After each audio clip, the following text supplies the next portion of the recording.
Hi friends, அஸ்ஸலாமு அலைக்கும். இன்றைக்கி வெளியில் கிளம்புறதுனால உடனடியாக ஒரு பச்சை ரசம் ரெடி பண்ணலாம். வாங்க கிச்சனுக்கு போகலாம்.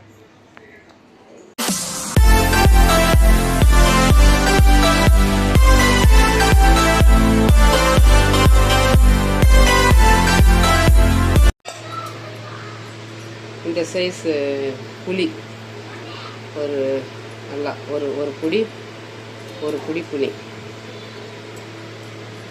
சின்ன வெங்காயம் ஒரு புடி, பெரிய வெங்காயம் ஒன்று நல்லா இந்த மாதிரி சாப்பரில் இந்த மாதிரி கட் பண்ணிக்கணும்.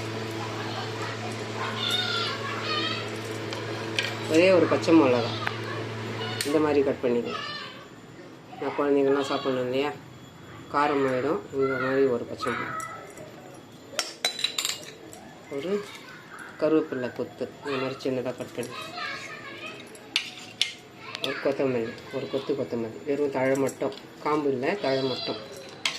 இது கூட தேவையான அளவு கல் உப்பு எல்லாத்தையும் போட்டு நல்லா கையால் இந்த மாதிரி நல்லா பிசைஞ்சுக்கணும். எல்லாமே அந்த கொத்தமல்லி, பச்சை மிளகா, கருவேப்பிலை இதனுடைய காரம் வாசனை எல்லாமே இந்த மாதிரி நம்ம பிசையறதுல தான் வரும்.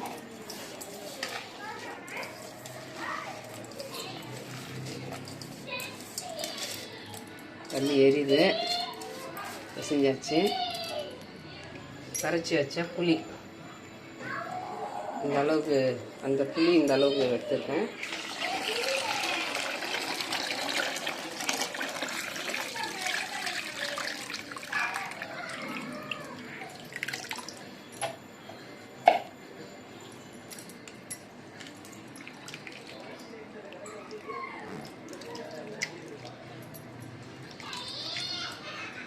இப்போல்லாம் சரியாக இருக்கான்னு பார்த்துக்கணும். அந்த புளிக்கு இந்த அளவுக்கு தண்ணி வச்சிங்கன்னா தான் அது சாப்பிட்றதுக்கு ஒரு சரியான ஒரு கண்டென்ஸு. கொஞ்சம் உப்பு சேர்த்துக்கலாம்.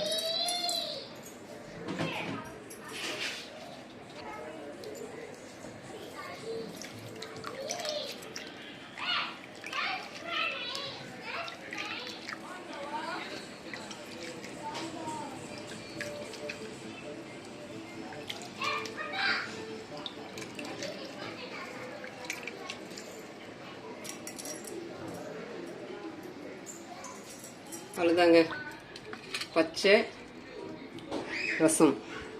பச்சை ரசம் இந்த மெத்தடில் தான் செய்யணும். இது கூட எதுவும் சேர்க்கக்கூடாது. இதுக்கு பேர் தான் பச்சை ரசம். இது கூட கருவாடு, ஒரு கருவாடு, சுட்ட கருவாடும் சாப்பிட்லாம். இந்த மாதிரி வறுத்த கருவாடும் சாப்பிட்லாம். இப்போ சுட்ட கருவாடுன்னா அது ஒரு மாதிரி வீடெல்லாம் ஸ்மெல்லு வரும். அதனால் வறுத்த கருவாடுக்கு அந்த அளவுக்கு ஸ்மெல்லு வராது. அதனால் நான் வறுத்த கருவாடு வச்சுருக்கேன்.